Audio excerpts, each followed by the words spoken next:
Online Racing is sponsored by Elgato, who created this lovely Stream Deck. For more information about the Stream Deck, the link is in the description below.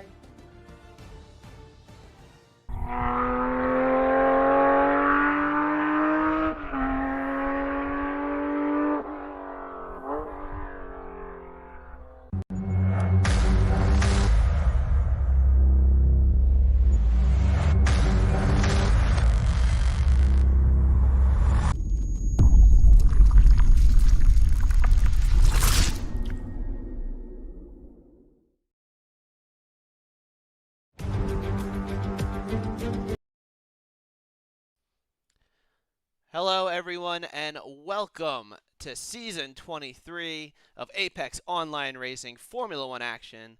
We are here today in Spielberg for round number 1 for the PC European F1 Championship.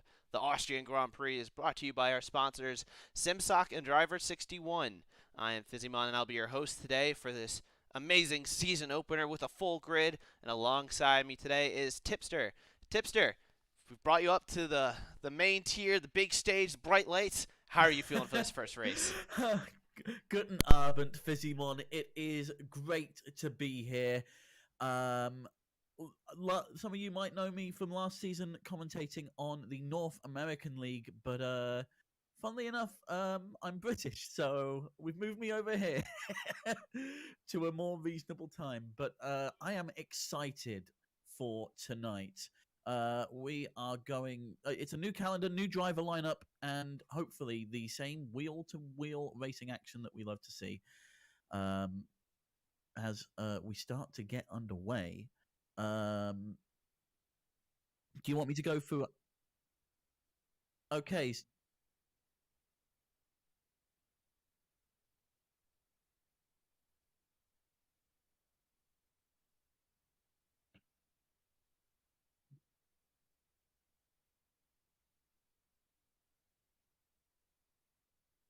So, first up, making a return is Kev Genetics in the Mercedes, who has had consistent points finishes the past couple of seasons. Placed 4th in Season 21. They'll be joined by Rivershan, who got promoted to our top tier last season after a 3rd place finish in Tier 2. Also making a return is Armate, who followed Rivershan up to the top tier after placing 5th. And coming up from Tier 2 is its champion in the form of Matty. They will be in the Red Bulls. In the McLarens, hoping to defend their title is Failer, and they'll be riding alongside Tier 3 champion Creepy Drive. Galbavond and Krusix return to make up our Aston Martin team this season. Galbavond taking 2 podiums, and Krusix clinching 6th at the final race. Taisu is joining us from Tier 2 after placing just 6 points behind champion Matty last season. They'll be sharing the Alpine garage with Dominic, a fairly new driver to us here at Apex, joining Tier 3 partway through last season, but they've had consistent points finishes and time trial runs that place them in the top 25. Over in the Ferraris, our 2nd place finisher from last season, F1 Racer, is taking another shot at the title. They'll be joined by Tier 4 champion Garrett, who's been promoted to join them. 2nd place finisher in Tier 3, Mulchian, takes their seat in the Alpha Tauri. Joining them is a brand new driver, never before seen. Placing 5th in our time trials, it's Lucas. And then after battling for 5th all season, rivals become teammates as Sky Kartoffel and Persegili join us from Tier 2 in the Alfa Romeos. Master Hoffy returns after an off-season to drive the Haas. They'll be joined by Galaxy from last season's midfield. And in the Williams, rounding up our grid, 2 newcomers to the leagues in the forms of Jean and Black Kai. I do have one thing I want to know. A couple of the drivers who are newer, which as you can maybe hear the game in the background, so I'm going to mute that real quick as drivers start to get out on track. We have a couple of the drivers who've come up from what I've seen in previous seasons. We've got drivers like Kev Genetics, F1 Racer, and of course Jan Failer, who've been in the top tier dominating. Guys like Krusix and Gelvan joined mid-season, teaming up. But then we got some guys returning to the top split. Tisu actually drove in top split a while ago. Armate 2 seasons ago as well. So we got a whole cluster of guys here. It's going to be a lot of fun, and it should be a very, very, very exciting season. And let's see how these guys do. And we're going to go ahead and get to the action on the track right now. As you can see, drivers making their outlap. Go on. Well, speaking of a bit of fun, Black Kai there went for a little bit of a spin, a little bit of a merry-go-round coming out of turn 7 just now. So they're going to be experiencing some tyre issues on this, their flying lap. Yeah, I did notice that as well. Also, I don't know if you saw, it looks like there's a little bit of dust or water on the track, maybe water, as Black Eye does go wide. But I thought that was interesting. Now, a little farther up the road, Galaxy in the Haas. Good to have him back. Currently on the mediums. Looks like a split strategy here, Tipster. I'm curious to see what these guys do. You don't happen to know what the weather forecast is for the race, because I know I certainly don't. So, we are overcast with a 23% of chance of rain throughout qualifying. For the race, it will be overcast as well. So that is very useful. Similar conditions. That is very interesting. Thank you for that input. The first driver to cross the line with the valid lap will be Galaxy at 104.4. An alright banker lap, but I do expect pole to be in the 102 highs, maybe a 103 low. We'll see what kind of time we do. We got an AlphaTauri off in the middle sector 3. That is Mulkin. The AlphaTauri driver does not have a front wing. Oh wow, couldn't see that exactly, but yeah, he's gonna have to return back to the pits and get that thing replaced. Yep, and just looking at our timing screen now, our mate goes fastest very quickly, taking that from Galaxy on the softs. Galaxy, however, making that time on the mediums. They've got a lot of pace that they can make up here. Speaking of mediums, also out on the medium compound is Taisu and Crucix. They're currently on their outlap now. As F1 Racer goes pole with a 103.7, which is about 2/10 off where I expect pole to be tonight.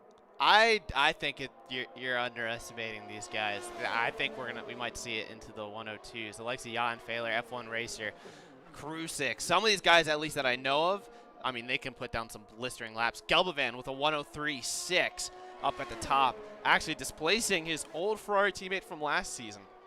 Two drivers had a really good comeback late in the season, and they gave the Ferraris a chance at winning the Constructors. But this time around, Gelbovan currently up in first position.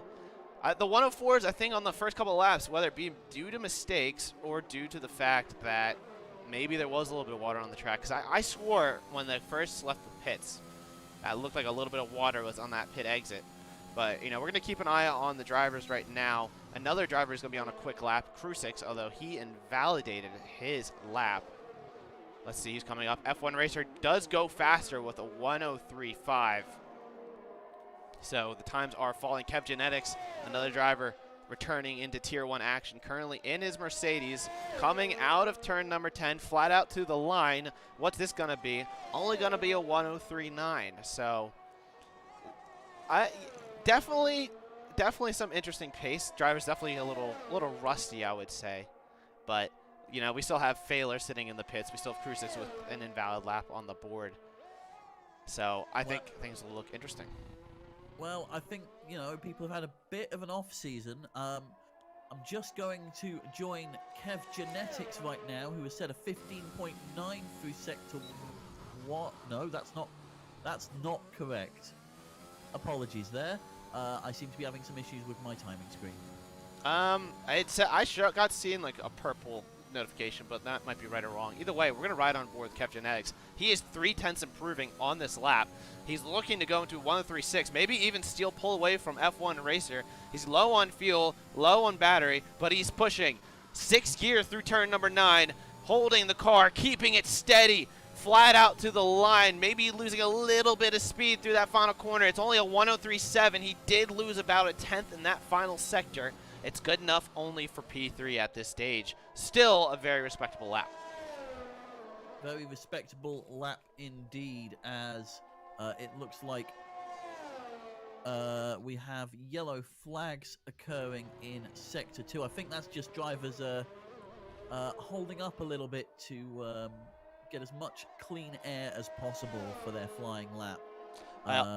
In the chat also, Barry Ryder is correcting us. So it is Black E, not Black I. is the correct pronunciation. We do thank you very much. Thank you very much. And Skyzy is, I believe, not racing today. Skyzy, a reserve driver. You might know that one a little bit better than me, Tipster.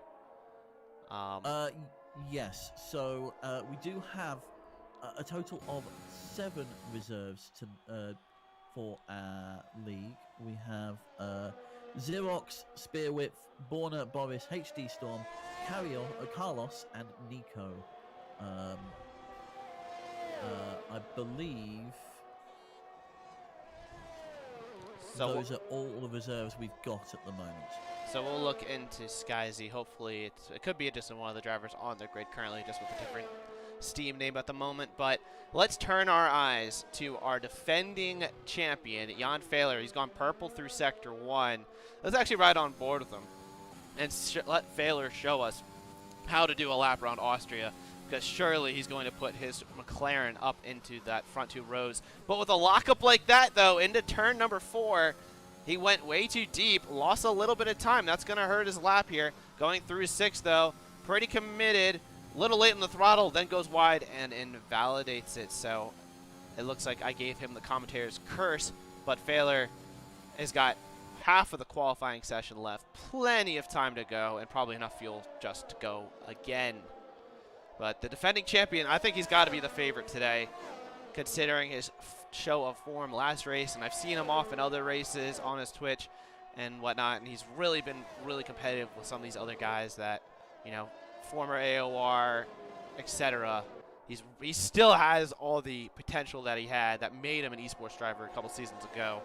He's just choosing right now to enjoy some of his life rather than having to sit on F1 all day, which I respect. And either way, Jan Fehler, let's see what you can do today. Now, looking at some of the other drivers who haven't set a lap time, we have Crucix. We know he invalidated a run. He's actually on a run right now. Let's keep an eye on him. We have Lucas 07DK, the CDR driver, looking to see what the Brazilian can do. Go on. We've also got Shanky, who is one of our newer drivers in the Williams that I was on about earlier. It'll be interesting to see what they set on their debut as Maestro Hoffi goes P1 with a 103.56. Coming into the final bend here for Shanky, and it's across the line in a 104.2. 104.2, putting them in P13. Crucix, meanwhile, just up the road, invalidated this in the next lap on the final corner. It was a 103.6 and change. Would have put him on the second row, maybe the third row, because Arbe is 1,000th of a second now behind Gelbavan. That's a very, very tight margin. We're going to switch over to the gap from the leader. Look at that, 67 thousandths of a second between first through fourth. But Crucix ruining this and his next run. But we do have some of the other drivers coming out on track. Dominic Mulkian and Lucas Mulkian. We saw him shatter his wing before. It's looking like he's got it replaced now, and he's pushing a little bit.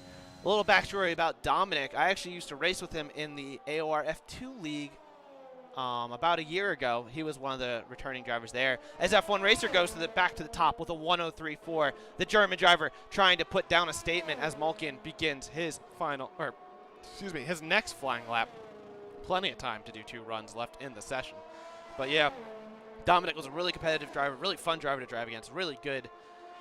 Got really good racecraft, so I'm really hoping to see. We'll hope to see what he can do, and really hoping he does very, very well. But we are starting to get towards the crunch time now. We got to the 2 Mercedes in the final sector. It looks like Rivershawn into the pits. Kev Genetics. Is Kev pushing right now? No, he is not pushing. He is looking to start his next lap. Maddie 29. Maddie 29, I believe, is new to tier number 1.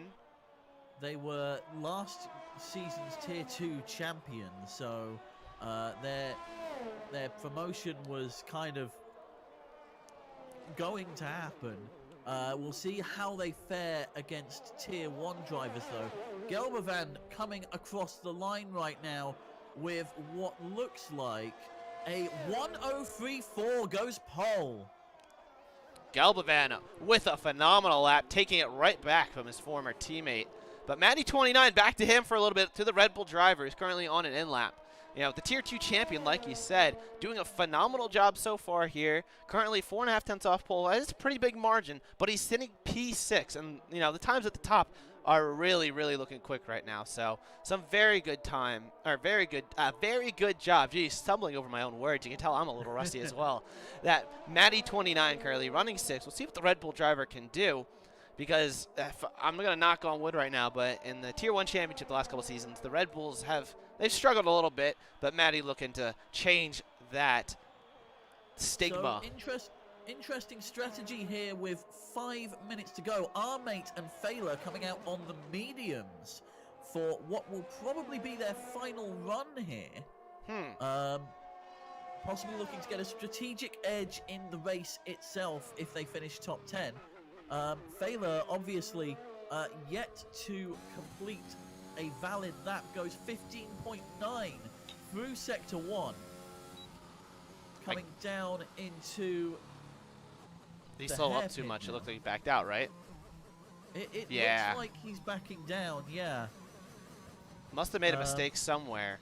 But I do think this is an interesting strategy. Now, Failer has done this before, actually, at Austria. Started on the medium, started up towards the front. He actually famously also did it at Portugal last season and was able to win by a landslide because he stayed out till the rain came out. Anyways, he's probably sitting in the better seat than our mate right now because of the fact he invalidated a lap. He pushed his lap. It looked like he made a mistake, but I guess he just purposely invalidated. So now he has a delta to work with, but he doesn't have a lap time that he's forced to beat. Now he does, but he didn't have like a time that's really pushed to beat. Our mate, meanwhile, has to beat a 1:03.6 on the mediums to improve. That's a very tall order. He's improved through the first sector, but it didn't look like he got a toe from anyone. And now through the middle sector is really where you're going to notice the difference between these soft and medium tires. It's where all the corners are, which not that many around here, only 10 total.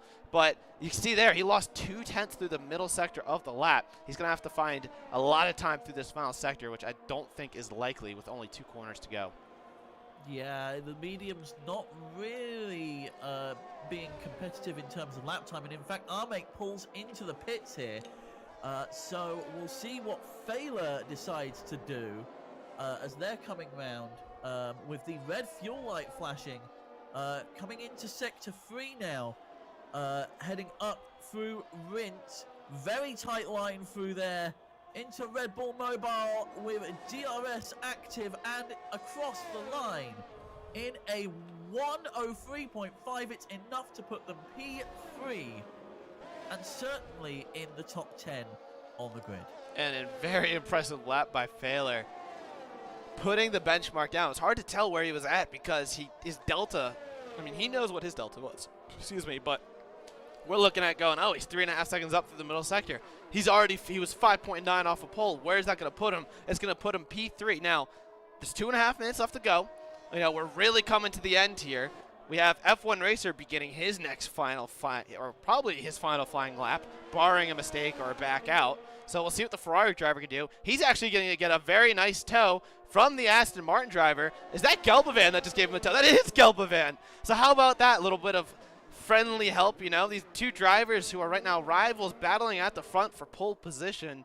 I don't know if Gelbovan tried to give F1 Racer a tow there, but he did. F1 Racer, though, is going to back out of this lap anyways. He must not have had a good hairpin. Yeah, looks like F1 Racer is backing down as we move to... let's go to Galaxy, who set a 16.0 through Sector 1.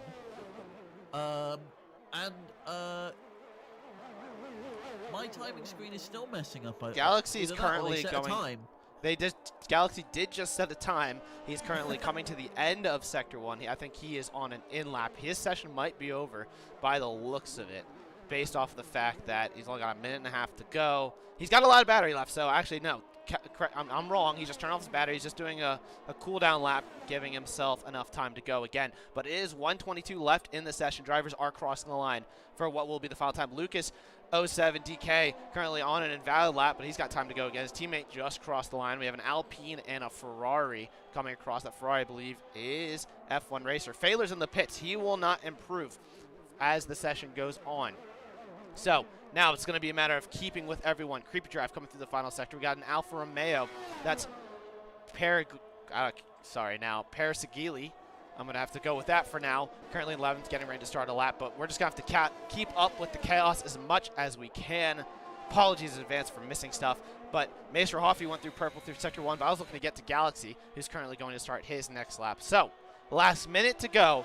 Sky Kartoffel? No, not Sky Kartoffel. Parasagili is going to finish his lap and get going. Up ahead is F1 Racer. F1 Racer's returning to the pits. He's not going to improve on his final flying lap. He is going to end the session no higher up than P2. Gelbovan, meanwhile, looking to extend his advantage up at the front. Is this lap going to be an improvement? No, he's going to go one more time. Behind him, I believe, is Lucas. No, it is Mulkian. Mulkian, on what was probably a cooldown lap, did not improve. F1 Racer has now as Maestro Hoff comes across the line, improves their time, but doesn't improve enough to take the position of Failer, so they are dropping down the grid right now. Matty 29, though, up into second position. Here we go, everyone. Creepy Drive across the line. He stays 18th. Next up, Alfa Romeo, Sky Kartoffel. What can he do? He stays 15th. The Williams of Shanky will not improve. Now we got a Mercedes crossing the line. I believe that was either Rivershan or Kev Genetics. Not sure which one. But next up, we got the Haas driver of of Galaxy's going to cross the line. Maester Hoffy is currently still on a lap. We got an Alfa Romeo. That is Parasagili. Can he get into the top 10 in his Alfa Romeo? He will go 10th. Not a bad lap. Gelbovan sitting on pole, and he spins. He spins coming out of turn number 9, saves it, keeps it out of the wall, but he will not improve. He cannot defend his pole position from... It looks like Mulkian is going to cross the line. Mulkian is going to jump up into 10th position.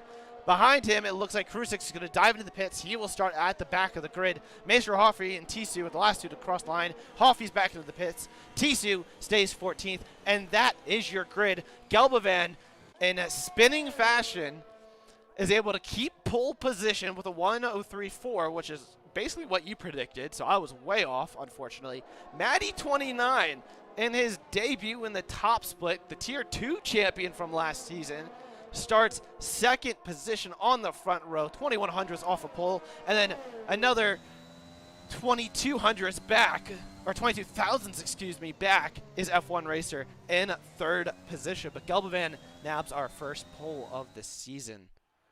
And that is your starting grid with the one thing to note right there, Jan Fehler, 5th position on the medium tires. Absolute crazy scenes, Tipster. Crazy scenes. I mean, who's to say what Fehler would have been capable of if they'd put that final lap on the softs? We could have been looking low 103s, high 102s there. Yeah, I think we would have been looking at that. But either way, he will start 5th. Maester Hoffy does come home in 6th for the Haas. The Mercedes have all row 4. Galaxy in 9th for the Haas team, and Mulkian rounds out the top 10, the AlphaTauri. Now, everyone else outside the top 10, we're going to see, obviously, that free tire choice. We see a mix of strategy. The question is, how many drivers outside the top 10 actually have fresh sets of softs? I believe Lucas 07DK does. He was one of the few drivers I noticed who didn't really do a lot of laps out there. But, you know, that's going to prohibit some of these guys on the reverse strategy. It depends on how much wear they put on those soft tires in qualifying, because a lot of drivers will do multiple laps. And if you're outside the top 10, you know, go the reverse strategy, run long, you know, hopefully you don't get a safety car at the worst time possible, run long, pit in for those softs, and be fast at the end of the race. But, you know, we'll have to wait and see. We'll see what the drivers decide on to drive, but it's gonna be a good race. And before we go ahead and get into the action for you today, quick shout out to our sponsors. Thank you to SimSok. SimSok, I can speak from experience now. I love my SimSoks. They are awesome. I actually did feel really quick driving with them. They're very grippy to my pedals. SimSok, don't just use any socks when driving in your league races or endurance events. Use socks that will give you the edge. They do give you a very good competitive edge with their gripping technology. And there's going to be no slip for your feet. You're going to be stuck to the pedals. You're going to be able to perfectly brake, perfectly throttle. There's going to be no delay or no foot slippage. You're going to nail every corner. And be sure to check them out at simsok.com today. And thank you to Driver61. Driver61 has a coaching academy. You want to try to get up into this top split in F1 or in our ACC leagues or any of our other racing leagues. Well, look no further than Driver 61. Their coaching staff is offering coaching and consultation sessions, which help drivers find those extra few tenths that they are missing. And you can get 25% off a consultation session plus a free coaching session when you use code AOR Driver 61. That is code AOR Driver 61. Learn more today at driver61.com. Now, Tipster, we hype? We ready to go? We are ready to go here as we get our formation lap underway. Looking at some of our tyre choices, everybody in the top 10, apart from Failers going on the softs, the back 10 are opting for the mediums, but Taisu is going long with the hards. Very interesting. Looks like a little bit of dust on the track too, but interesting strategy. I'm just going to confirm a 21% chance of rain. It's overcast. Track temperature is about 29 degrees. So about the same conditions we had in qualifying. Yeah, so, I mean, that's probably for the best drivers, you know, anyone who was using qualifying to feel out the grid, see what pace they had, you know. Track's going to feel no different. The car's going to feel no different. Just a little bit more fuel in the car, maybe a harder compound. Ties you on the hards is a very interesting strategy. This track is typically medium soft, soft medium. But, you know, with the hards, you can go a little bit longer and get a little bit of fresher softs at the end. We'll see what he does. We'll see what the strategies come out to play. But it's going to be a fun one. This first opening lap is just going to be crazy. Hopefully everyone gets through cleanly and we get through nothing unscathed. It's very tight between our top 4, by the way. Just looking at the statistics from qualifying, our fastest overall, Galbavan. Fastest through Sector 3 was Matty. Fastest through Sector 2 was F1 Racer. And fastest through Sector 1 was our mate. So, Galbavan, although not getting any purple sectors, just being more consistent overall paid off for them. And they're taking pole here on the grid. Yes, that is all it takes is consistency. And the big fear factor is Jan Fehler sitting in 5th position on those mediums. So we're going to have to see how it all plays out. 36 laps around the Red Bull Ring. It's a relatively short lap, but it's going to be a fun one. Long race here for you guys. Lights are on. We have 3, 4, and 5 lights. The drivers are revving their engines, and it is green flag. We are underway. It's a good launch by Gelvan. Looks like F1 Racer's going to get the jump, though, on Matty 29 to turn 1. Looking at Gelvan, they go 3 wide, 4 wide in the background. The front runners make it through. Haas running wide, though. Fehler already up in the 4th. Maester Hoffey down the 5th. Arming losing out big time, though. He's going to try to go up the inside of Maester Hoffey. They're double file in the background. And Fehler goes around the outside of Matty 29. Contact, though, between our mate and Mr. Hoffey. That's going to allow the other Haas through. Hoffey had to yield a little bit. The Mercedes in the background getting a little feisty. Drivers everywhere really, really pushing Galaxy up into 5th position. Our mate also a pretty big loser on this opening lap. Meanwhile, Fehler up into 3rd on the mediums. Look out, here he comes. As for the rest of the grid going on, some other big movers. Periglisi's up into 8th position on the mediums right now, and Dominic is up into 13th. We have a spinner in the background. His Sky Kartoffel is way off the track. It looks like he lost control of the car coming out of 6th. And Gelbavan's round. Gelbavan is round in turn number 9. Our race leader pole position down all the way to the back of the grid. We have a driver pitting lap 1. That is Tisu on the hards. He must have some kind of damage. But it is heartbreak for the Aston Martin driver who just lost it by the looks of it on throttle, on the curb, and it is tears for our pole sitter. Yep, and it looks like there were multiple people involved in that collision. I saw 5 warnings flash past on our timing screen for small collisions there into turn 1. So there's definitely going to be some residual damage, at least, to a lot of our drivers, Tisu and Shanky being 2 of them. I wonder if they had a wing change as well as part of their pit stop. I'd assume so this early. Yeah, I would assume so as well. End of lap number 2. DRS will be enabled on this following lap. But look at this, though. Persigili I'm gonna keep trying to get his name right. In the Alfa Romeo driver, behind the Haas pair, on the mediums, on the charge right now. He's the best driver who started on a fresh set of tires right now in the grid. Armit, meanwhile, dropping down to 7th, not having the opening lap he wanted. Not as bad as Gelbovan's opening lap, unfortunately. But as the field starts to spread out, we're just going to keep an eye and see where we can find the best action for you guys, as Failer looks to keep in the DRS range of F1 racer. Dominic looking to pressure Molkin as well for 11th. Yeah, and Gelbovand is actually in a bit of trouble here. That's their second warning for corner cutting. Another one, and they're going to be getting a penalty for that as well. And that's our race leader. Our pole driver. Just having some severe problems here today. Yeah, Gelbovan in the past, when we've seen him race in AOR, he seems to struggle a little bit with track limits, which is not what you want to see from a driver with his kind of pace, because if it's not for some of these struggles, you know, he'd get a couple positions back in races if he doesn't, you know, have those issues. His failure goes purple on the mediums with the DRS.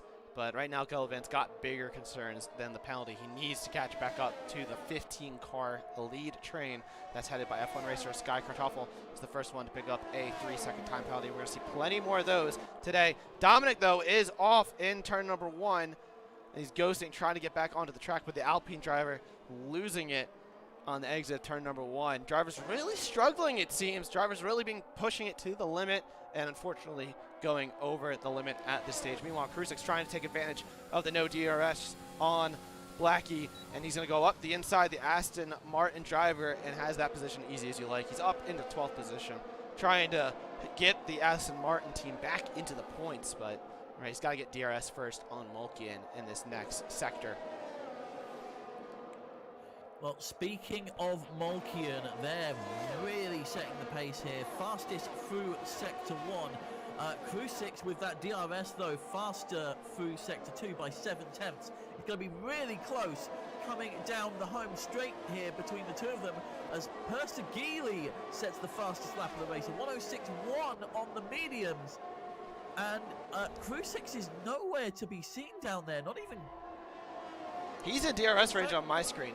He's 6 tenths off and in range. Meanwhile, Galaxy and Maestro Hoffy going to swap positions into the hairpin in turn number 3. But they just lost DRS. This is crucial. Maestro Hoffy does not have DRS to Matty 29. The top 3 have an opportunity to break away here, and this could be huge. The podium positions, if anyone else wants to have a chance at it early on in the race, Hoffy has to get DRS range back on Matty 29. He's just right on the bubble. He's getting a good middle sector, losing a little bit of time, though. Here we go, through 7 and 8. This is where most of the time will get bought back, and it looks like he did just get back into DRS range. That was almost a heart attack for the Haas drivers as they get back in to range. But 14 cars in this train. Well, if you include Gerard, who's right now sitting on the bubble. Gerard as well, I believe, was in Tier 2 or Tier 3 battling for a title, if I'm wrong, right? Because I know he's new to Tier 1, but I have seen his name before. Where are we? He's in the Ferrari. The Tier 4 champion. Tier 4 champion up into Tier 1. How about that? We got 3 champions. I don't know where the F3 champion is or who that was. But as of right now, it looks like we got 3 tier champions in this top split this season from last year. So good job to them. However, Gerard has a lot on his plate right now. He's sitting in the last points paying position, and he just lost DRS to Kev Genetics, and he's got pressure from behind. Yeah, not just for Molkian, but Krusik and Blackie and Lucas all in that train right behind him.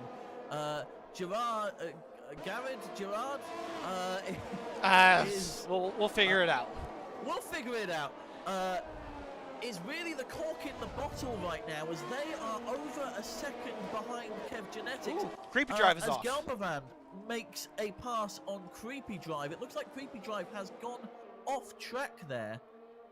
Yeah, it looks like he had an off through 7 and 8. Was able to keep it going, kept it out of the wall, but his tires are certainly going to be overheated. That McLaren driver not looking out of the best day. It's interesting, some of the luck on these teams right now. Both the Alpine drivers having not a good day outside in 18th and 20th. Aston Martin struggling a little bit as well as Molkin and Blackie going side by side. Gerard, though, had a horrible exit out of the hairpin. He's going to lose a lot of positions. Malkian goes up into 10th, but he's got Blackie around him. Both of them have DRS, and the Williams driver goes around the outside and takes the position for the driver on the soft tires, but he is 2 seconds behind Kev Genetics up ahead. So he's got some work to do to catch back up, and he's got Krusix and Malkian right behind Krusix, who we know is really, really quick. And we have CDR Lucas as well in 13th.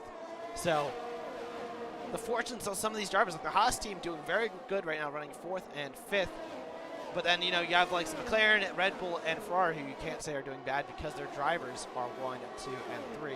With Maester Hoffy, he's really been flirting with the DRS range. I swear, every other time I look at the Haas drivers' Delta, it's in a second, then it's out of a second range. In a second, out of it. It is really flip-flopping as Lucas gets through on Malkian.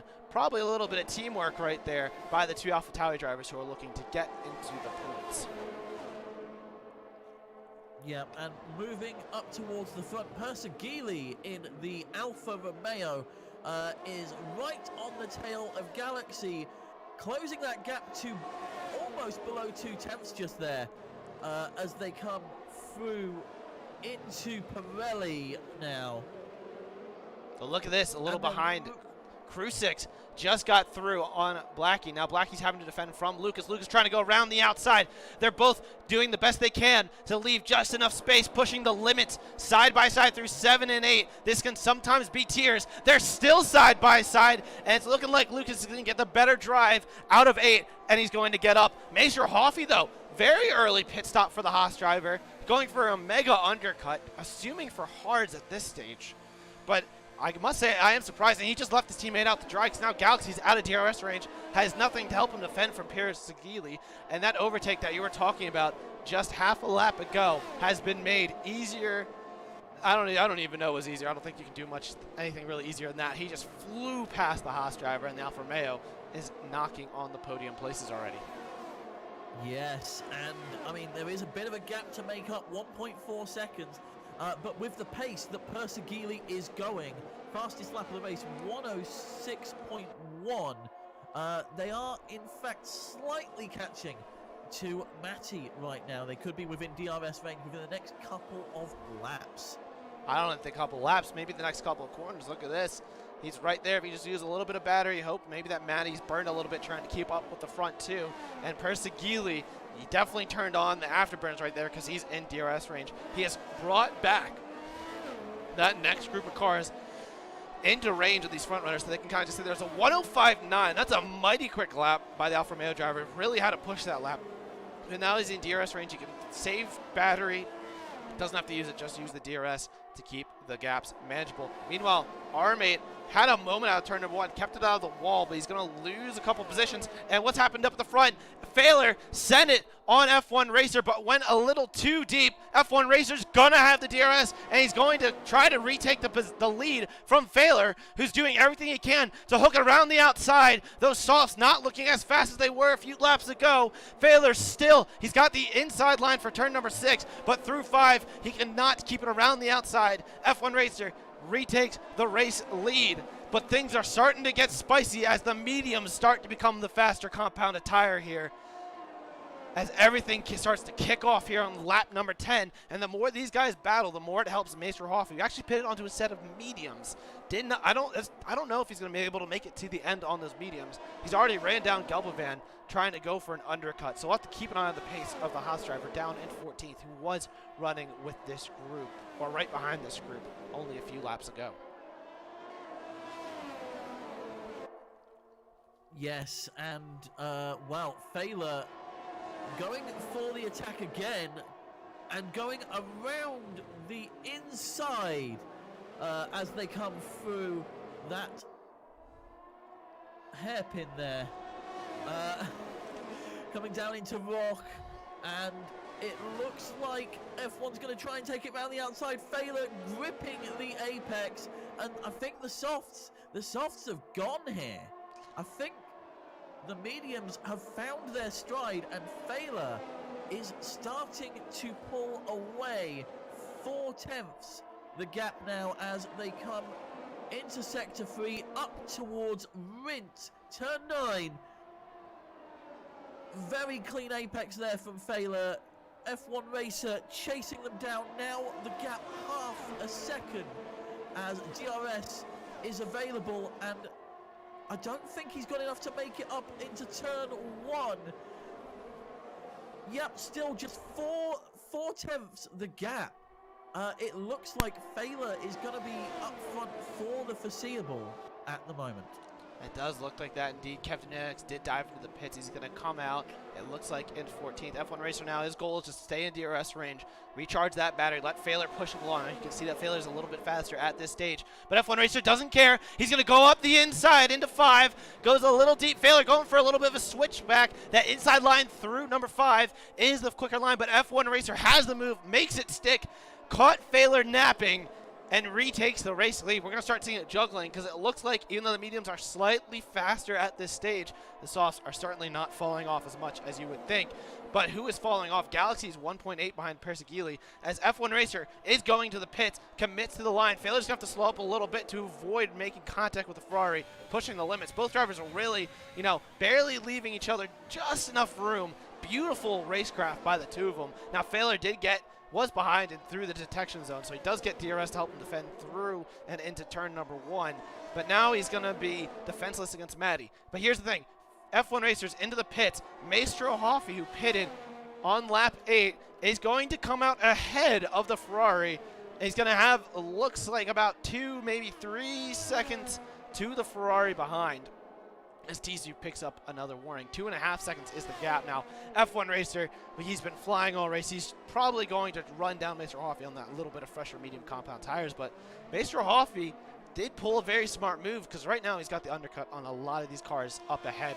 Meanwhile, what happened to Failer? He's down in 3rd. Yes, the double pass. Matty and Persegili getting past in 2 corners.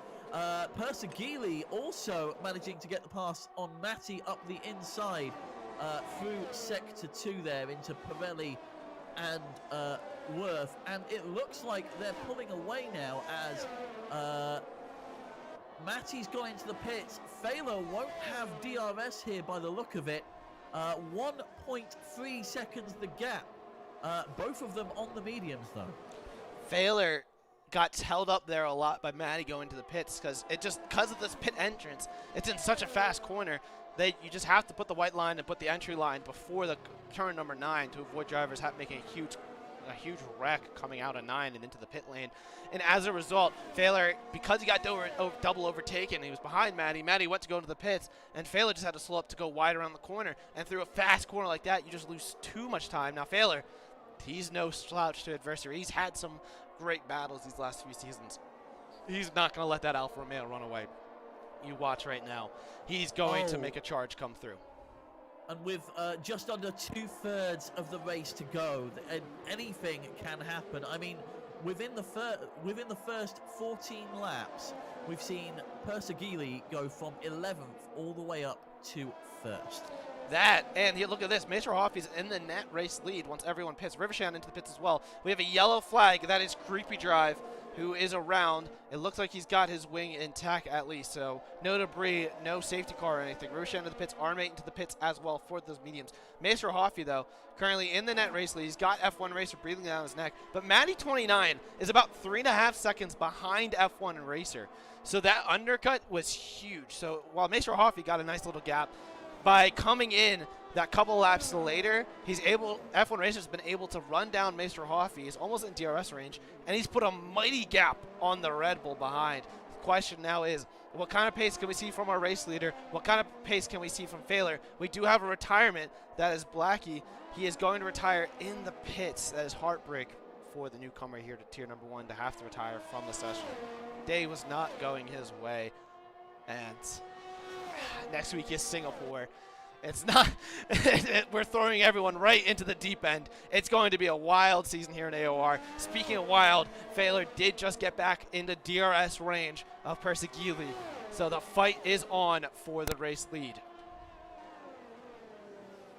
And it looks like Creepy Drivers pulled into the pits there. I don't know if they did end up having wing damage from that spin earlier. Failer, now back within DRS range of the leader, coming in to turn 3, Remus and DRS active. Let's see how much they can gain on Persegili down this straight. Down to 6 tenths, down to 5 before braking to come into Rourclair.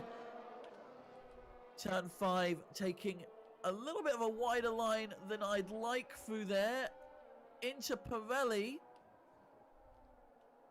And keeping distance, about 6 tenths between them as they come into the final sector. And this is where all the time can be made up through Rint into Red Bull Mobile. And DRS active once again.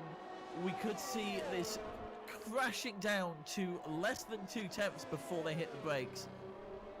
3 tenths between them now as they come into the second straight here. The slight kink of turn 2, Failer trying to take a slight inside line there.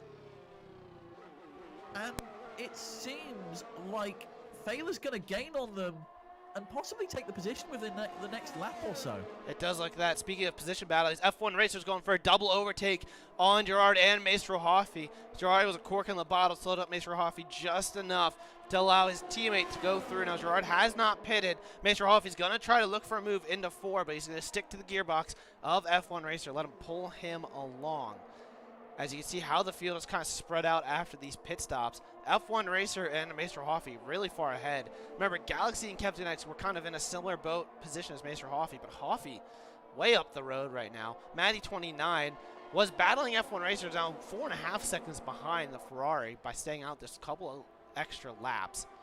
So while the race leaders Persegili and Failer, who have not pitted, are running up at the front, with Failer getting really close now on the Alfa Romeo driver. That overtake may be coming. Also watching the background as well. Lucas and Krusix have been swapping, but here goes Failer. He's going to go for the outside through 2, but the inside through 3. He's going to be well and truly ahead into the braking zone. Doesn't want to go too deep, though, because Persegili broke a little early, went for the better exit, but got a little bit of rear wheel spin, and as a result, Failer's going to be able to drive off on the exit and retake and hold on to the race lead. Now behind Krusix, trying to get that re-overtake done on Lucas, but Lucas is going to park his car very nicely in not exactly the racing line, but just on the track right off of it, not allowing Krusix to go around the outside, forcing him to take the inside line, and Krusix is going to stay down in 4th. Lucas back up into 3rd place, the Brazilian, with a phenomenal showing here today. Meanwhile, F1 Racer only 4.6 seconds behind Maestro Hoffy. The gap from Failer, who's actually diving into the pits for a very early pit stop.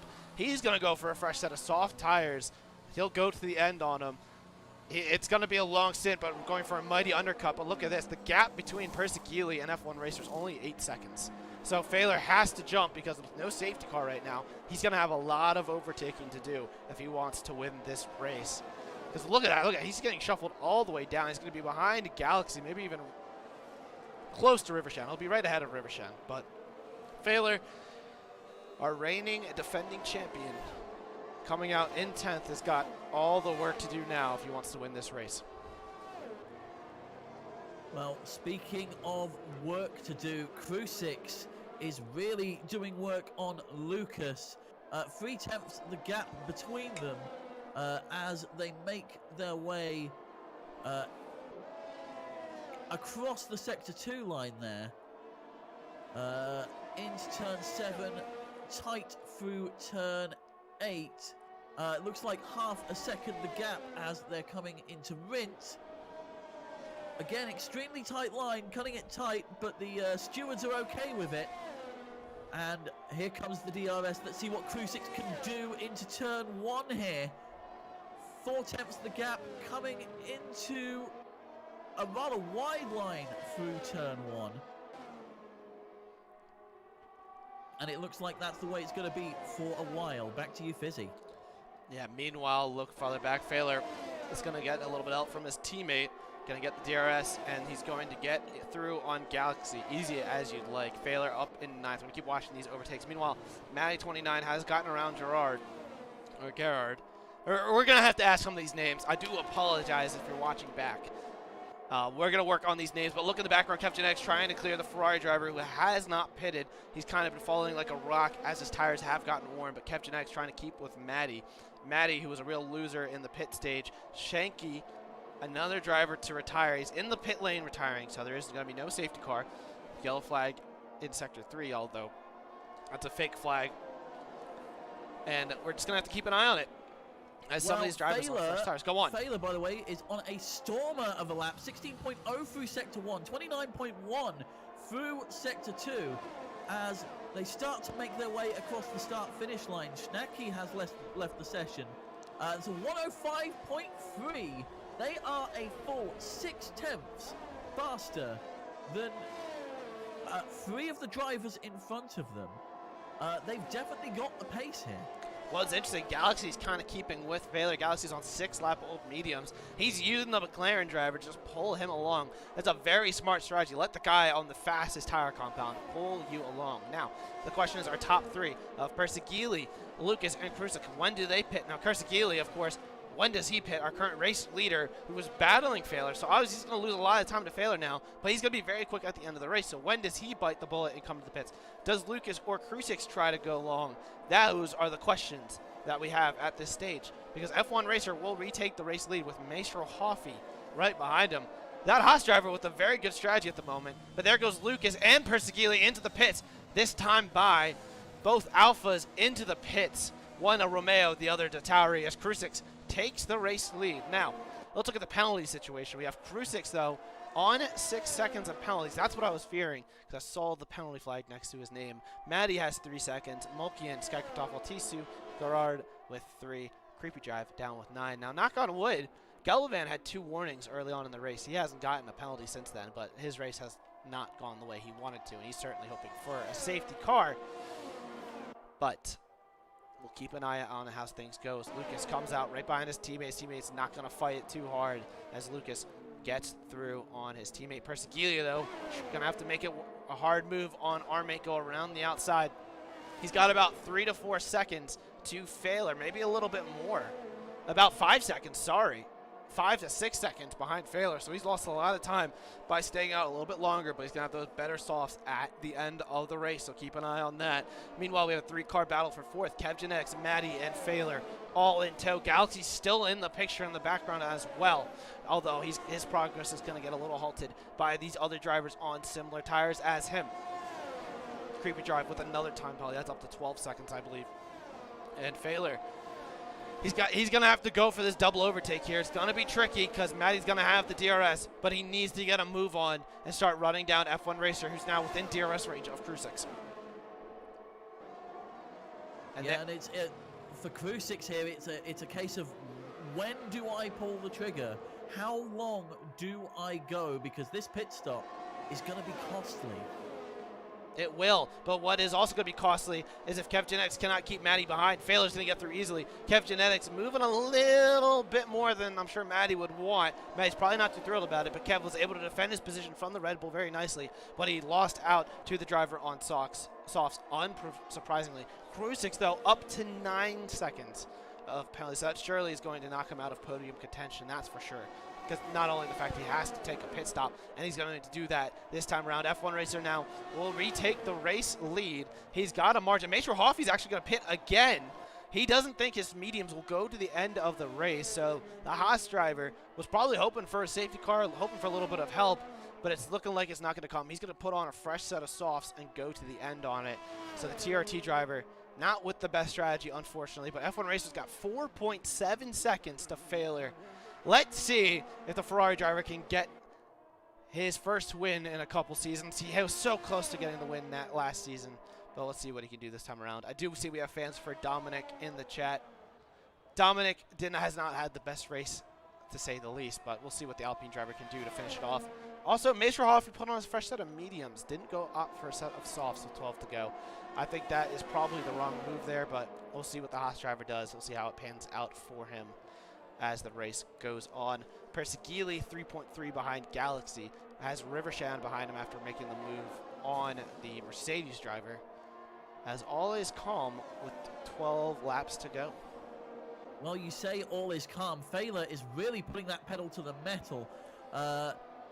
6/10 faster than F1 Racer at the moment, so we're looking 7 laps at current pace before Failer is on the back of F1 Racer. It's gonna be a tight finish.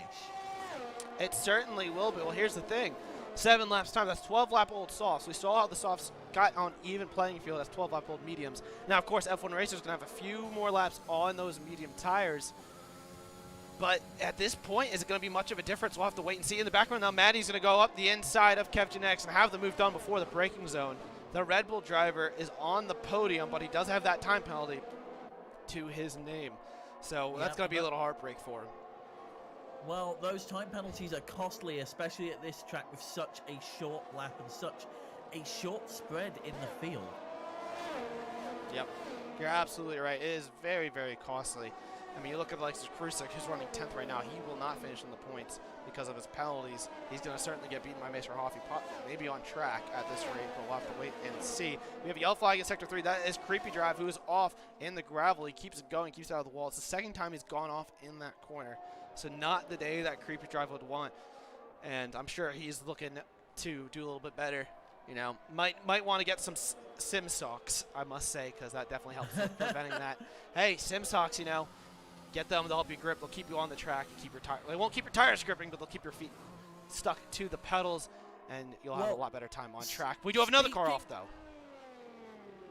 Yes, it looks like it's, is that Taisu? It is, yes. Yeah, he did go off in the same spot, basically. Yeah, speaking of grip, by the way, those new mediums are working a treat for Maestro Hoffy, who set the fastest lap of the race at 105.2. They are gaining some serious pace on Lucas. In fact, they were 7/10 faster that time round. So it's only a matter of time, especially with the assist of DRS, they get in front of Lucas and are chasing down Krusek. Yeah, we'll have to see. I mean, he was racing his teammate early in the race, and Galaxy's currently sitting up in 5th. So was that the right strategy call, what he did? I don't know. Right now, it's not looking like it, but he is still doing well nonetheless. Krusek does go fast at the 104.7, though. Unsurprisingly, had the DRS, had the easy overtakes, and he is on a set of softs. So we'll keep an eye on the progress of the Aston Martin driver. That will definitely lose his poised pay position. Failer, meanwhile, not gaining at the same amount as he was before. The gap's only 3.5 seconds, but he might have pulled his undercut.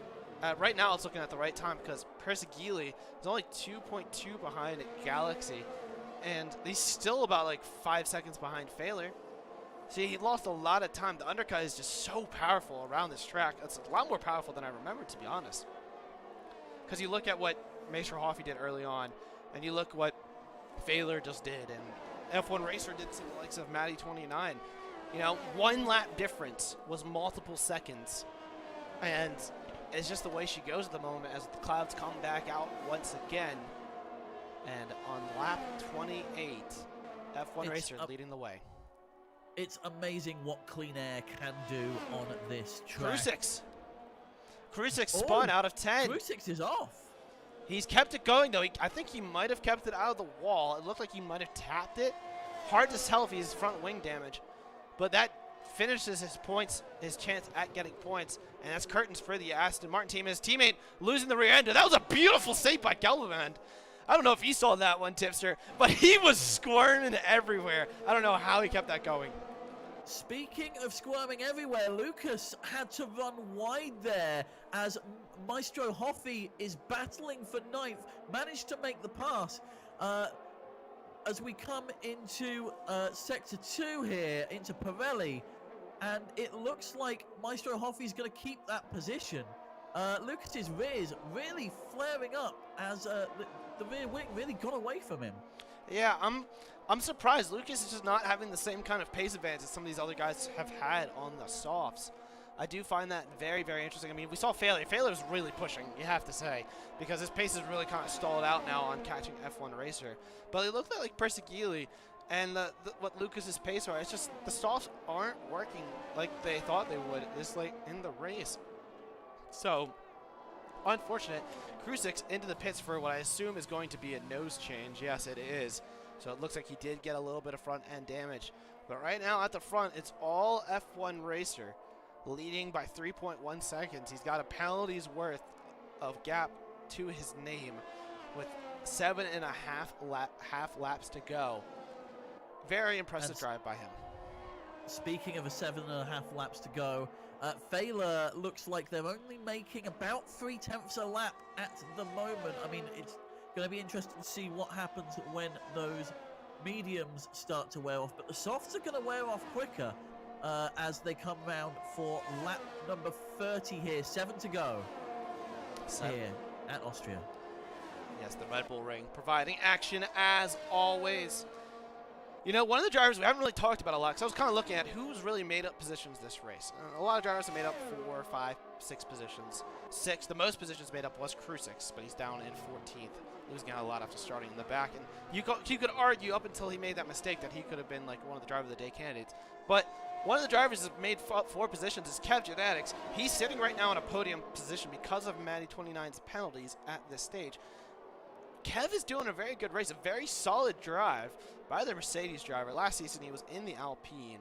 He had some internet issues which hampered some of his races where he had some good pace, but it's great to see him having a good result here. He's definitely driving very well. Behind him, Galaxy. Galaxy was on a great show of form at the end of season 22. Lost a podium in the most heartbreaking fashion. Lost it right as they were crossing the line at China to failure.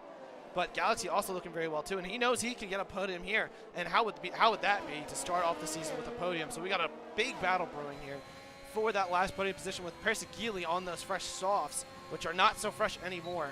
Only 1.5 seconds behind, and he's got Rivershawn in tow. So do not count out this battle for the podium. And I just totally jinxed it. I am so sorry, Kev Genetics. I am so sorry. Well, they are wheel to wheel as they come in, and it looks like Kev Genetics is just holding it. A little bit of wiggle on the rear there, but Kev holding on to the position, but Galaxy bearing down on them less than 0.2. And in fact, it's nose to tail as they come in through Sector 2 into Pirelli now. And this is kind of what I'd call the more technical section of the circuit. As they make their way into Rint, it looks like Kev has managed to hold on for now. And they're going to get that DRS off Matty, which is going to help him out 7-fold. But Kev's got a penalty. He does. Also, that little bit of battling there. Persegili just over a second behind, losing a little bit out because of the DRS that Galaxy had. But you can see the exit of corners. He was 1.1 at the end going into 1, was just at 1 second. Now it's going to be 1.1, 1.2 going into turn number 3. So he's got the pace advantage in the corners through the middle sector. Maester Hoffy, meanwhile, is going to go for a move on Armate, go around the outside, and the Haas driver is up another position now. He's 4.1 behind Rivershawn. He needs to get Lucas a second. Tries to follow as well. Lucas making the pass on Armate as well, just following in. Oh, contact! But they go round! Armate sends it a little bit too deep into the side of Lucas, and Lucas goes round. It is heartbreak for the Brazilian. He was looking to get another position. He stays in P10, does not lose out anymore, but that certainly is going to, he's got to be fuming. Armate just went a little too deep, got loose, and just unfortunately took out the Brazilian. So that is unfortunate to see. Maester Hoffy picks up a 3-second time penalty for his troubles, so that's going to halt his progress. Moving back towards the front, Failer now down to just 1.6 seconds. Was almost a second faster last lap. I think F1 Racer has seen Failer in their wing mirror and has picked up the pace a bit, but Failer's still gaining half a second. I think that's the red light showing. Yeah, he's out of extra battery to use. Meanwhile, up at the front, F1 Racer, what has he got to his name? I'm hitting the wrong button. I'm still warming up to this again. 32% left on the battery, so a little bit in reserve, but that yellow fuel light is worrying. I think he's okay. You know, you got 3 laps to go. Maybe a little bit of lifting, coasting might be why he's losing so much time. That honestly probably is. He probably underfueled a little bit, anticipated the safety car, but there's been no safety car. And that's a strategy I know I would do, but that's scary. So The cloud is starting to come in, and actually, we're not far out from some rain. We may be finishing in a slightly wet condition here at the track. That would definitely spice things up. Hey, let's put it this way. Oh my gosh, it's raining! You just called it right now. I just saw some raindrops on the screen, folks. 2.5 laps to go. The drivers are all on very worn tires, and it is raining here. It is scenes.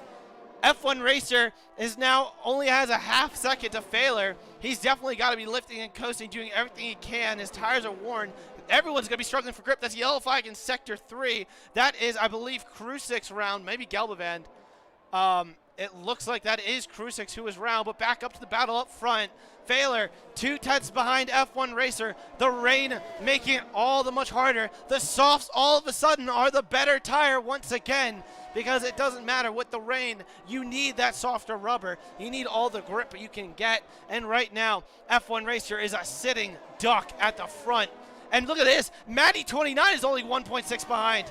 We could still see some more fireworks for the race victory here, as F1 Racer's pace has dropped off massively right now. DRS still enabled. F1 Racer does have the battery to defend. He's going to have to defend the inside line here. Failure, does he go for the move? No, he does not. He sits behind and waits. He knows there's another DRS straight here, but can he get the drive out of the corner? It's looking like he's going to get a good enough drive. He's going to have the DRS. He's going to use the battery. He's going to try to go around the outside. He has the position with 1.5 laps to go, but he goes a little deep. That leaves the inside open for F1 Racer. Racer has the inside line through number 5. They're going to go side by side into 6. Who's going to be brave?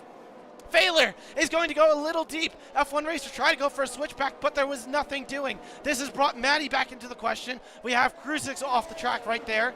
And now Failure leading the way. Right behind is F1 Racer, 3 times behind. And we're coming on to the final lap. White flag flies this time around. It's pedal to the metal. Who can win this race here? 1 to go. DRS still enabled. If you're Jan Failure, you got to be concerned about that. You really had to hope that DRS was gone. Matty 29 is right there in the picture. Can he win on track? Failure loses the rear end out of turn number 1. F1 Racer throwing everything he has for the race victory. He's going to look up the inside, sends it up the inside. Failure goes deep. Locks up the inside the Ferrari. Matty 29 tries to make it 3 wide. F1 Racer gets the exit. He gets the DRS. Failure has nothing in the tank to defend. He's trying to use everything he has. Matty 29 goes up the inside. Failure breaks very, very late around the outside. He's still there. He's still there, trying to go around the outside in 5 through 6. Failure has the upper hand. This is for the race victory. F1 Racer holds it around the outside. Matty is round in the background. They're side by side through the middle sector. F1 Racer is doing it. He has the race lead. He went around the outside through 7 and 8, but he's got 2 corners to defend. He defends the inside through 9. Failure trying everything he can. The rain is coming down. Gets a little squirmy. F1 Racer, 1 corner to go, and the Ferrari wins in Austria. By just 2/10 of a second, Persegili takes the final spot on the podium. Galaxy taking 4th, Kev Genetics in 5th, Rivershan 6th, Maestro in 7th, Armate in 8th, Matty after that little spin there, all the way down to 9th. Lucas takes the final points paying position in P10. Oh, Austria never disappoints. I love this track. I love driving it, and I love commentating these races over it. Austria is always, always, always one of the best races on the calendar. Heartbreak for Jan Failure. F1 Racer barely had enough fuel. That's a crazy thing. And then Matty tried to get the move done. Lost the rear end. I think that move, Galaxy was the one right behind him, right? So Galaxy ended up losing out big time as well, as Persegili does manage to finish on the podium. Ooh, wow. Wow. Wow, indeed. What a way to start our season here at Apex Online Racing. Driver of the day going to Persegili, and I agree with that, honestly. I think Persegili pulling out this is their debut in Tier 1, isn't it? I believe so. I don't believe I've seen Persegili in Tier 1 before. driver of the day would probably have to go to a dominant, not a dominant performance, but it was a really strong performance. I was looking for a time that he just wasn't going to have the pace on the sauce, but he was able to benefit once the rain came out. But hats off goes to F1 Racer. He was able to put it on the front row, was able to battle for the lead, take the lead after yellow event, spun, and just held on and never looked back. Pitted at the right time, was able to pitted for an undercut on some drivers around him, but it was a little bit of an overcut on the likes of Maestro Hoffy. Was it had to save fuel and ended up winning the race in the end. Amazing. He actually started third on the grid, excuse me. We're going to quickly go ahead and scroll through the race director for anyone who has a post-race request where they need to include the race director for a penalty removal, for a penalty, for whatever reason you need. It'll be here, as always, on the stream. But, wow, that was just absolutely phenomenal driving. Phenomenal race here in AOR. We're just going to go ahead and switch over to the interview screen, which I actually forgot to change over the interview information, so bear with me while with that. But initial closing remarks from that race, Tipster. Like, not closing remarks, but initial thoughts of that race. Well, what a way to start our season. Certainly rekindled some old rivalries there, and some of our newcomers to the tier really showing that they belong in Tier 1, particularly Persegili right there. Absolutely astonishing racing by quite a few of our drivers tonight, and it's Austria. It's not the easiest of circuits to get right, and to be fair, having commentated on America's last season, I'm surprised we didn't have a safety car. I am very surprised as well. I mean, Tier 1 up and down last season with the safety cars. Some multiple races with multiple safety cars. But either way, it was just an absolutely thrilling race nonetheless. So it looks like our first interview is going to be Galaxy. Let me pull up my race results here just so I can bring it in.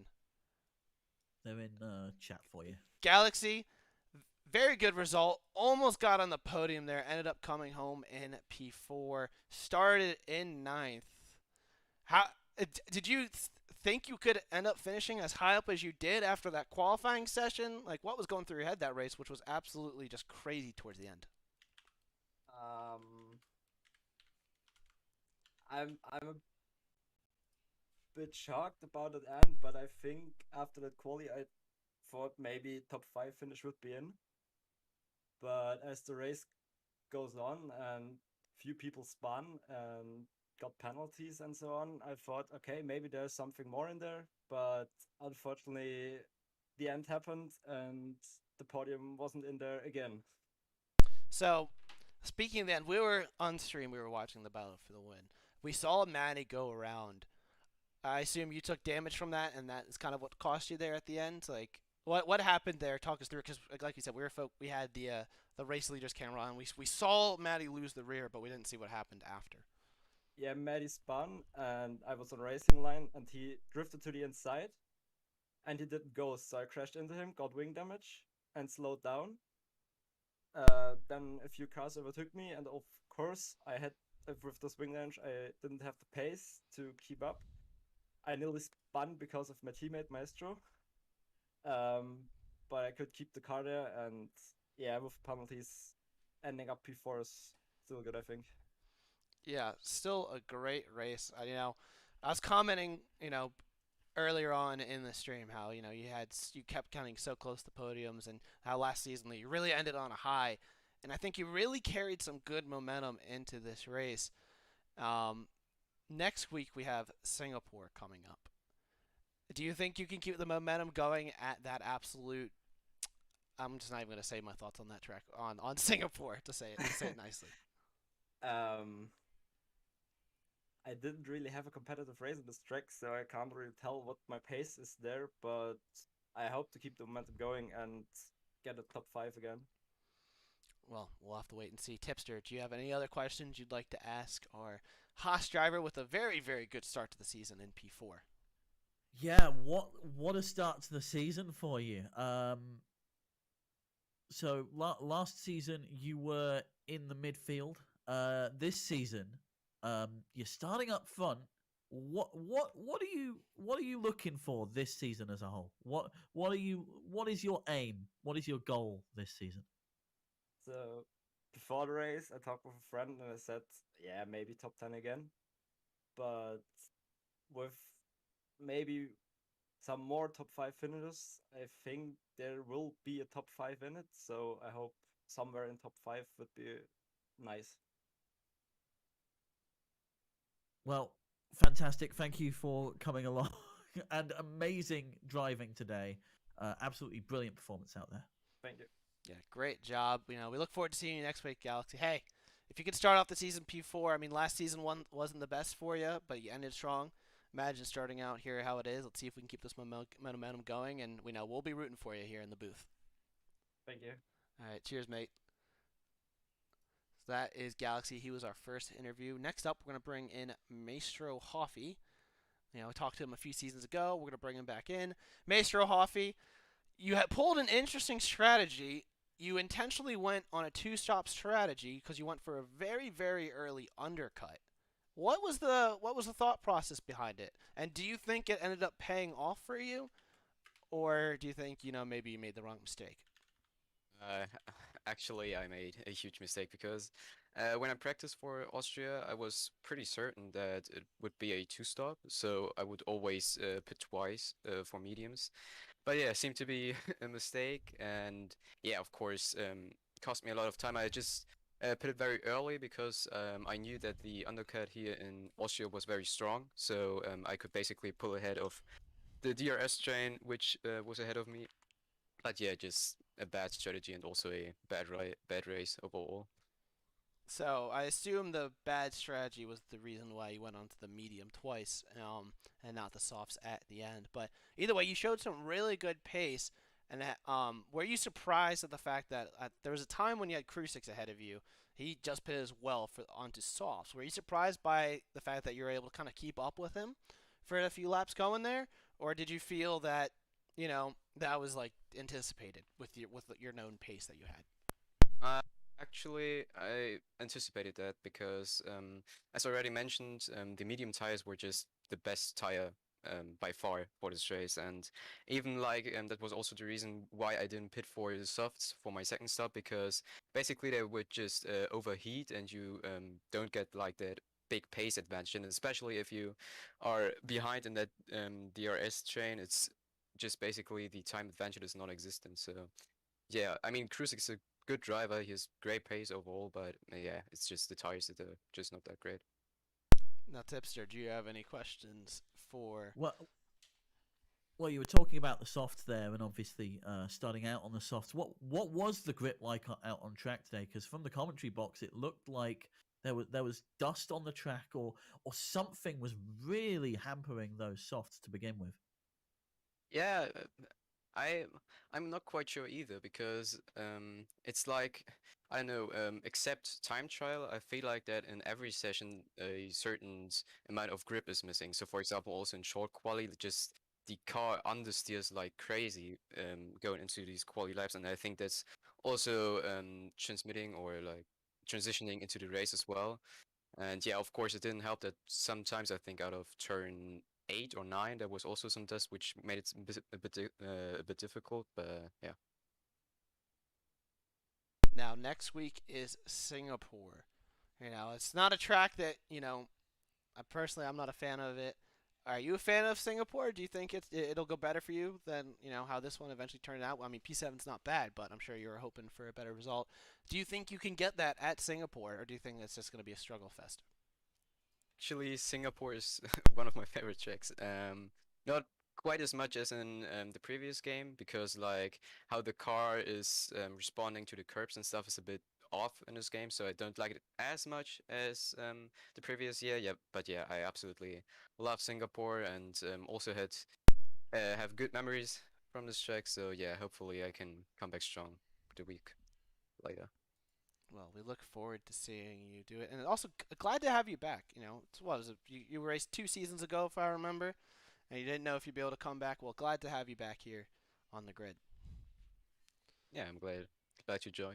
Yep. So we'll look forward to seeing you next week when we go to the streets of Singapore. Hopefully you have as good of a race as it sounds like you are hoping to have, and we'll see what happens in 1 week's time. Congratulations on the P7 result, and we look forward to seeing you next week. Thank you. Bye bye. So that was our second out of our 4 interviews. Next up, we're gonna bring in our second place finisher, Jan, and defending champion, who is not the championship leader now, Jan Failer. Jan, you gave us absolute fireworks, especially at the end there. Those last couple laps, when you all of a sudden just started really reeling in F1 Racer once again, what was going through your head? Just walk us through it. I was just trying to figure out how to go about this in the most clever way possible, because obviously when I'm within DRS on the penultimate lap, F1 Racer knows that it's a chess game basically. You know, do you want to have DRS on the final lap, or do you want to be leading in the final lap? I didn't really have a lot of ERS left, so I wanted to wait until the final lap. But on the penultimate lap, he was going very, very slowly actually, and because it started raining, I assumed that he was just trying to be safe on his medium rubber, and maybe just make sure he grabs P2 if I get past him. So I decided to go for it, but turns out that he actually was just out of fuel, which is why he was coasting all the time, and which was also the main reason why I caught him in the end. And yeah, so he was still able to push on the final lap, and then yeah, he did a really good job in the end, especially around the outside of that double left-hander. I never would have thought that he had that much grip.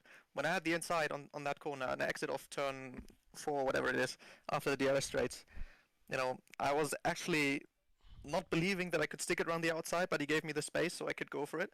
Fair enough.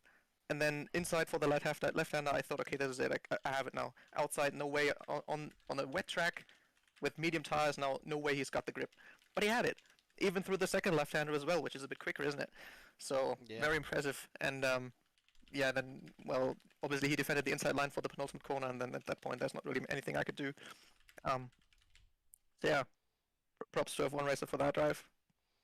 I mean, it was a phenomenal performance. Now, one thing I was curious, because pre-race we're trying to figure out, okay, what kind of qualifying times we could put in, how fast we think pole is. You did a 1:03.5, if I'm right, on the mediums. Yeah, 1:03.5 on the mediums. How fast could you have gone on the softs if you decided to go with that strategy? Well, I can do 0.2s. The game tells you that the mediums are 4/10 slower than the softs. By that logic, I guess I should be able to do a 1, but I never did a 1 in my life, so maybe I just suck on softs. I don't know. But yeah, 0.2 for sure would have been in there. I mean, it was still a very impressive lap. You actually had the same lap as Meister Hoffy, but you got the position anyways, and you had a fantastic drive. One more question before I turn it over to Tipster. Now, lap 1, if we're going to have to think all the way back before all the action unfolded, you were in 5th, and you got up to 3rd really quickly. Did you just position your car perfectly, or just send it up the inside? We didn't really catch your overtakes, but how did they go about getting those couple positions at the beginning, if you can remember that far back? Well, I think the first one I had to overtake was Kev Genetics, and that was fairly easy because he was alone on track, no DRS, so it was just clean sailing past. I don't remember if there were more in between, but then at that point when I reached Matti and who was the other one? Can't remember. P2 and P3 anyway, at that point. When they were battling each other, I just tried to get past as quickly as possible, because obviously when they're battling, they're costing them time, they're costing me time, and there was still F1 Racer up the road who I had to catch. And I actually had a run. I stayed back when they were going side by side into turn 2, or technically turn 3, I guess, officially,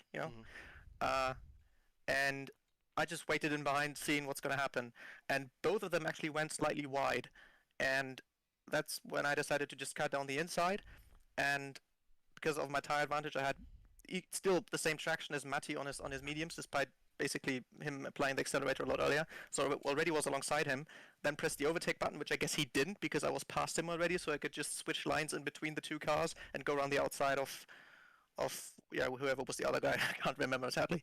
Actually, I went on the inside still. I think he gave me room on the inside, so I just went down the inside and was past ahead of the braking zone, and then just from then on it was just trying to catch F1 Racer.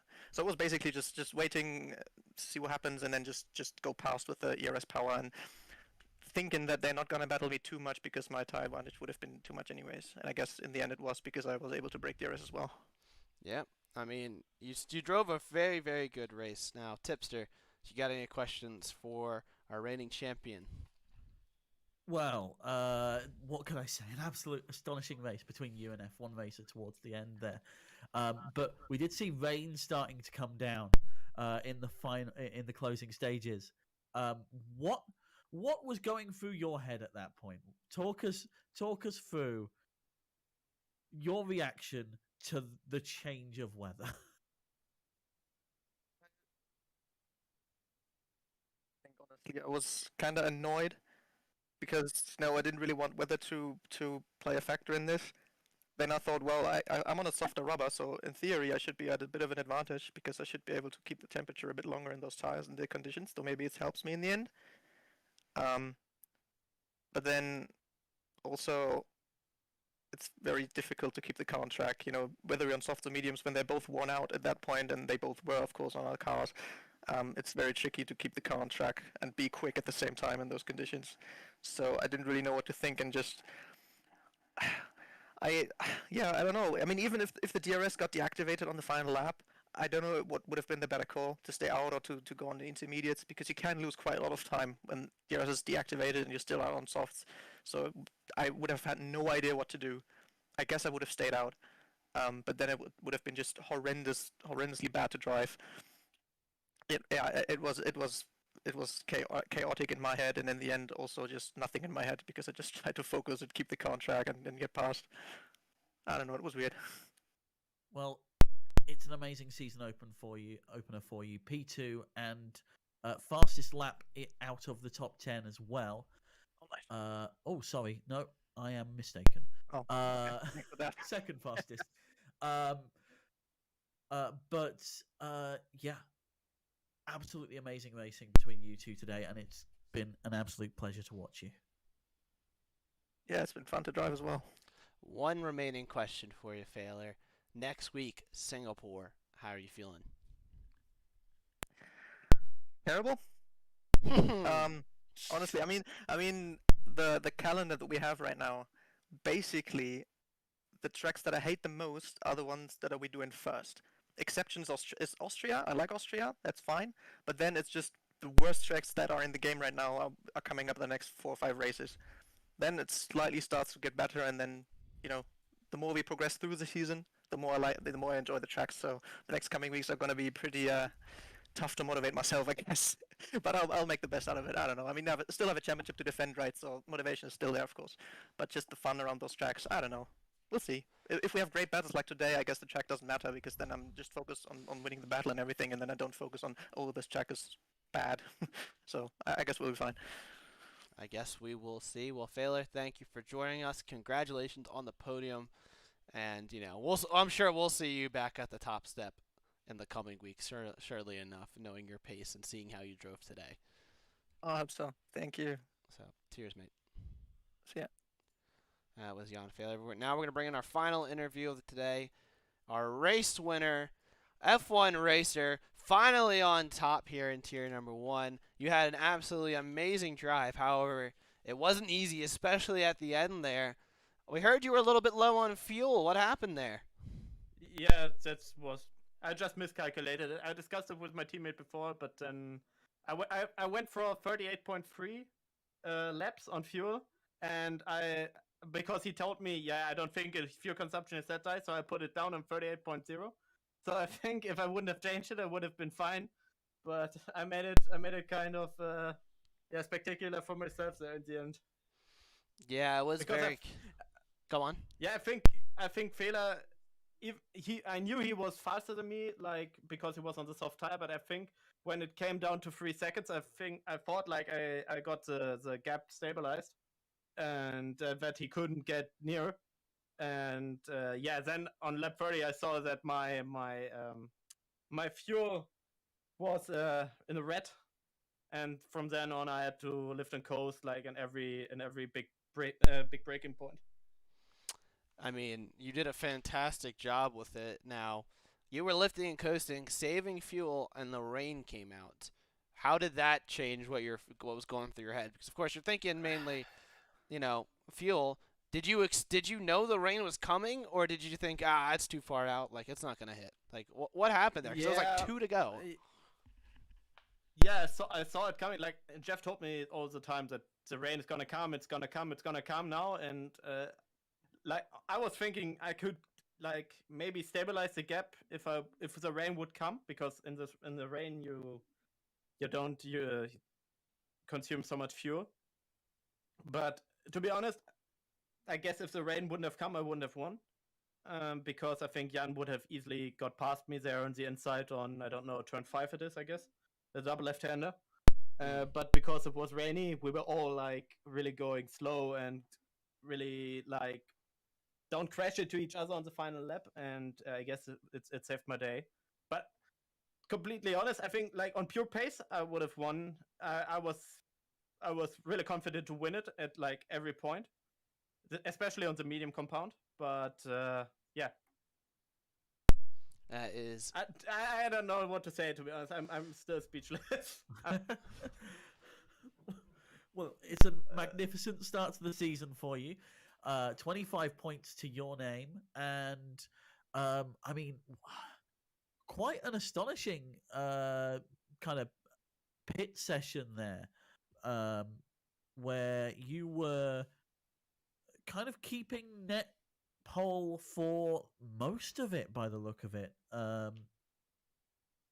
What was kind of your strategy going into this race? Yeah, well, I wasn't that confident that rain would come, because it was like 35 minutes into the race, and afterwards, after 60 minutes, it should dry up again. So I was thinking, oh, maybe it doesn't rain that hard, so we shouldn't use the intermediate tire.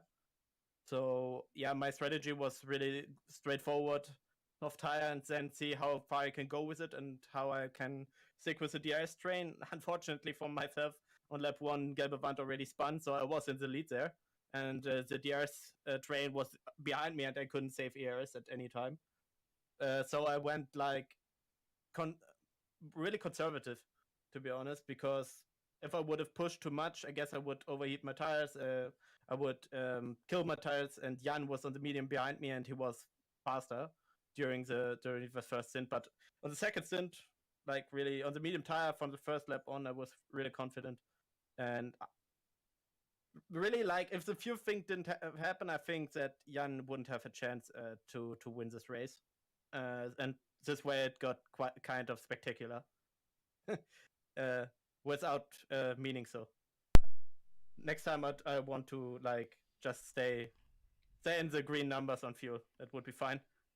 Well, next time is at Singapore. Do you think you can make it 2 for 2 to start the season, or are you a little concerned that the streets of Singapore might come out to bite and the walls will come out and ruin your day? What are your thoughts about that track coming up next week? My record from last year in street circuits like Monaco and Baku, one I crashed in Monaco and I went on to go from P2 to P9 or something like this. And in Baku I didn't finish the race, so it only can be better. But I've never done a 50% race in Singapore the whole F1 2021 game. So yeah, will be a first, and I hope I can do something. I don't believe that 2 out of 2 is like very, very likely, but hey, we'll give it a go, and let's see what happens. Yep, well, I guess we'll wait and see. Well, congratulations on the race win and the best way possible to start off the season. Yeah, thank you. Yep, we look forward to seeing what you can do next week at the I'm just gonna leave it at the track of Singapore. Just gonna say it nicely because I'm not huge on the track.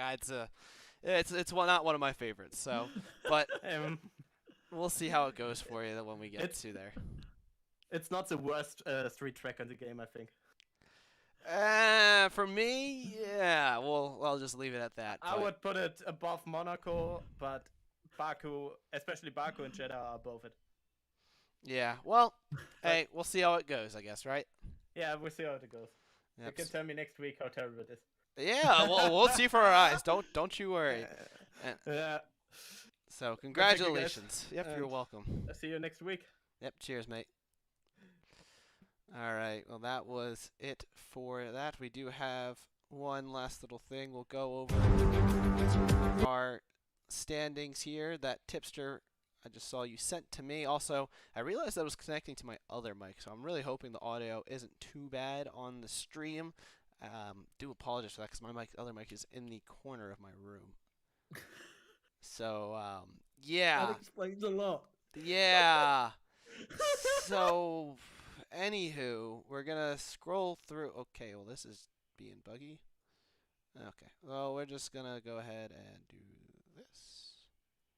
And we're gonna do. Alright. There we have it. Race 1 results. F1 Racer at the top. Jan Fehler coming home just behind. Persegili rounding out our podium, getting our driver of the day marks, the Finnish driver with a phenomenal drive. His second stint not as impressive as his first, but still on the podium. Galaxy coming home in 4th, Kev Genetics in 5th, Rivershan drops to 6th, Maestro Hoffy ends up in 7th, Armate drops all the way down to 8, and Matty 29 in 9th after that last lap spin, both the Red Bulls not having the day that they wanted. Lucas 07DK, the CDR driver on his debut, comes home in 10th and the last spot in the points. Galbavan, our pole sitter, was able to recover to 11th, but it wasn't good enough to get into the points. Close, but no cigar. Mulkey in 12th. Gerard dropped out into 13th, and Dominic is in 14th. So, a very, very, very good race that we had here today. Any closing remarks from you, Tipster, after that Austrian Grand Prix? Well, I mean, I said we were going to see wheel-to-wheel action, and, well, I think it delivered today. Old rivalries being rekindled, fresh ones being formed for some of our drivers as well. I think, for me, I can't wait to see what the twists and turns of the Marina Bay circuit are going to bring for our drivers. Yeah, I do agree. It's going to be an absolutely fun race. As challenging of a track as it is. Challenging tracks usually are a lot of fun to watch, a lot of fun to drive. I just have my personal opinions against it. But with Austria here as the starter, I don't think we could have started out with a much better race. That was a phenomenal drive. Phenomenal last lap of the race even. It had all the twists and turns, all the ups and downs. And we had F1 Racer finish on top. And all of this couldn't be possible without our two sponsors, SimSok and Driver61. So thank you very much. Go ahead and check them out at simsok.com and driver61.com. That's all from us today here at Apex Online Racing. Season 23 has begun of our historic F1 League racing seasons. And round number 1 in Austria has completed. The other tiers have completed as well. We'll try to get you more results from them before our next round in Singapore. Catch us next week. Same time, same place, 8 p.m. British time. I'm still a little rusty with it, but 8 p.m. we'll be back here in the booth for the race. We have one other new thing this season. So we have 3 commentators available for the EU races. Myself, Tipster, and we will have Benny Kage as well. And we will rotate up who will be commentating week to week. So if, say, next week, myself or Tipster may or may not be in the box. To keep it a little lively, give us each a break. Now, a couple of us are busy some weeks. And so we'll have a nice little rotational schedule. That way we're always getting comms on the top split. It's been a fun one. It's been a blast. Thank you for watching. Have a safe, healthy, and happy rest of your week. And we look forward to seeing you next week here in AOR.